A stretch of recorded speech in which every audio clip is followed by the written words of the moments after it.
श्री असदुद्दीन ओवैसी जी। शुक्रिया मोहतरम चेयरमैन साहब, आपने मुझे बोलने का मौका दिया। मैं शुरुआत में बताना चाह रहा हूं कि मैं हुकूमत की तरफ से लाए गए इस रेजोल्यूशन की मुखालिफत में बोल रहा हूं और मैंने अमेंडमेंट्स भी दिए हैं प्रेजेंट एड्रेस के लिए। और चेयरमैन साहब, आप उर्दू को जानते हैं। किसी एक शायर ने शायद बरसर इख्तिदार जमात के लिए ये शेर कहा होगा कि उसूल बेचकर मसनद ख़रीदने वालों, निगाह अहले वफ़ा में बहुत हक़ीर हो तुम। वतन का पास तुम्हें था ना होगा कभी कि अपने हिर्स के बंदे हो, बेज़मीर हो तुम। इज़्ज़त नफ्स किसी शख्स की महफूज नहीं, अब तो अपने ही निगहबानों से डर लगता है। डंके की चोट पे जालिम को बुरा कहता हूँ, मुझे सूली से न जिंदानों से डर लगता है। मोहतरम चेयरमैन साहब, मैं आज इन लोगों की तरफ से बोल रहा हूँ जो दिखते तो हैं, जिनके बारे में बात तो होती है मगर उनकी कोई नहीं सुनता। मैं उनके बारे में बोल रहा हूँ जिनके बारे में वज़ीर आज़म मोदी ने कहा था कि घुसपैठी हैं। मैं उन बेटियों और माओं के बारे में कह रहा हूँ जिनके बारे में मोदी ने कहा कि ज़्यादा बच्चे पैदा करते। मैं उन मासूम नौजवानों के बारे में कह रहा हूँ जिनको मॉब लिंचिंग के ज़रिए मारा जा रहा है। मैं उन बेज़ुबान माँ और बाप के बारे में बोल रहा हूँ जिनकी औलाद आज इस हुकूमत के गलत क़ानून के चक्कर में जेलों में सड़ रहे हैं।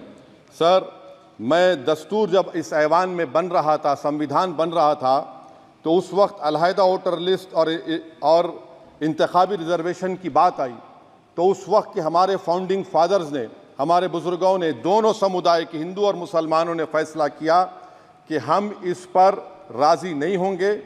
बल्कि उन्होंने क्या कहा था हमारे फाउंडिंग फादर्स ने, उन्होंने मुखालिफत की थी अलहदा वोटर लिस्ट की और इंतखाबी रिजर्वेशन की। उन्होंने कहा था, I quote sir, it is the duty of majority community to ensure that minorities are elected in the representative numbers. BJP मुसलमानों की नफरत पर जीतती है और मुसलमानों के नाम निहाद मसीहा मुसलमानों के 90% ज़्यादा वोट हासिल करते हैं, मगर फिर भी इस ऐवान के दरवाजे नहीं खुलते मुसलमानों के लिए और सिर्फ 4% मुसलमान जीत कर आते हैं।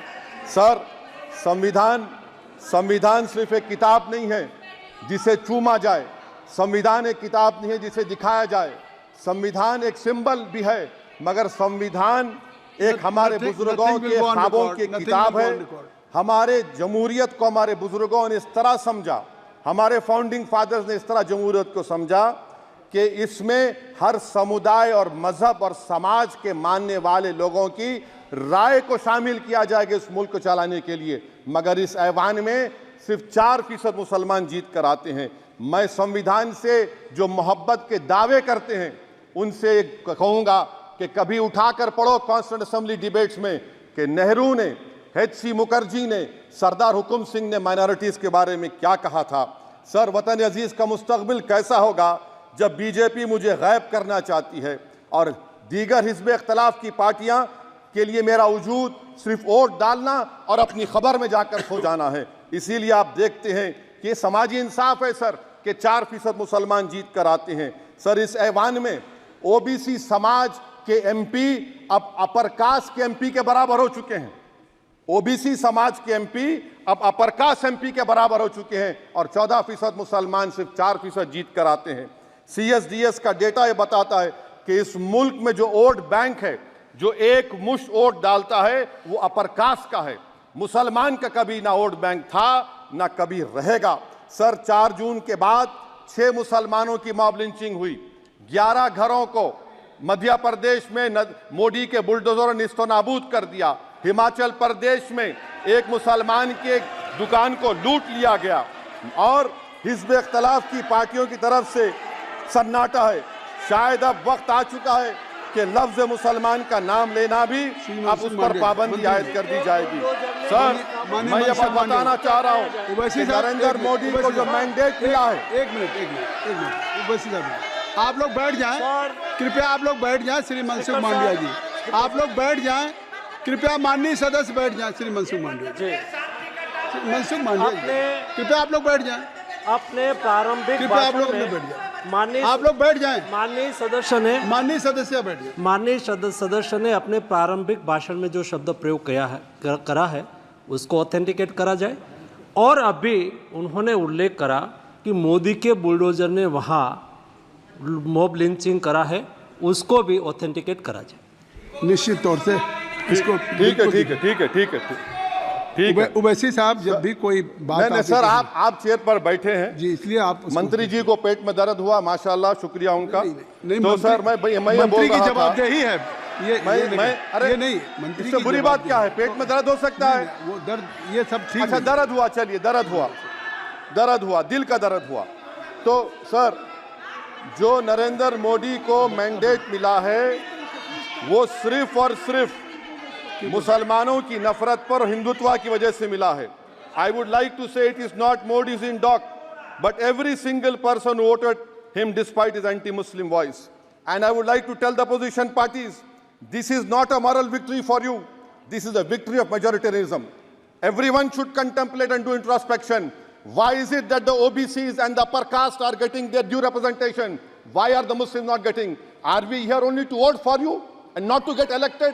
If that is the case, please tell us that we are only here to vote for you. Sir, आज भारत के आधे नौजवान बेरोजगार हैं और रोजगार की तालाश, बेरोजगारी का आलम यह है सर कि मोदी सरकार के 5 साल में 75 लाख एस्पिरेंट्स की जिंदगी बर्बाद हो गई, 6 पेपर लीक हुआ। बेरोजगारी का आलम यह है सर कि रशिया जा रहे हैं, वहां जाकर अपनी जानों को दे रहे हैं।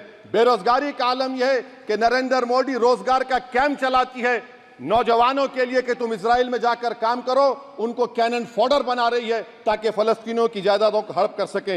ये भी कंक्लूड कर। अरे सर मेरा टाइम है, कहाँ टाइम है सर? आप ये टाइम ले लिए मेरा सर, मैं 2 मिनट दीजिए। ये विश्वगुरु की पॉलिसी है। इजराइल को 27 टन हथियार जा रहा है।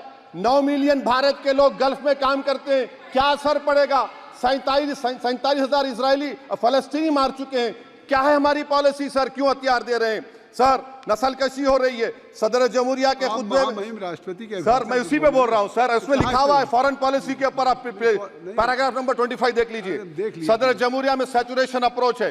क्यों नहीं मोदी सरकार माइनॉरिटीज को फ्री स्कॉलरशिप को डिमांड करती है सर? उसको आपने बजट कम कर दिया सर। बनारस का बुनकर 18 महीने से मंडी का शिकार है, सूरत और बेंगलुरु जा रहा है सर। आखिरी बात कंक्लूड कर रहा हूं, आखिरी बात सर, पनून केस में निखिल गुप्ता, मोदी ने कहा था कि हम घर में घुसकर मारा, तो निखिल गुप्ता को किसने ऑर्डर दिया था पनून को मारने का?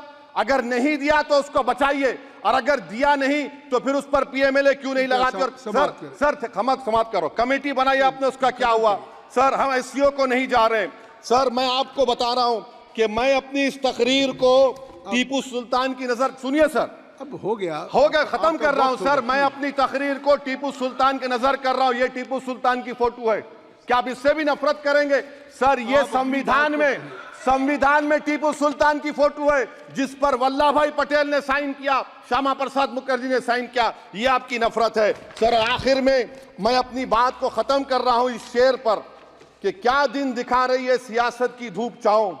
जो कल सपूत थे वो कपूतों में आ गए, थे इस कदर अजीम के पैरों में ताज थे, इतने हुए जलील के जूतों में आ गए। बहुत बहुत शुक्रिया सर। श्री गौरव गोगोई जी। धन्यवाद सभापति महोदय।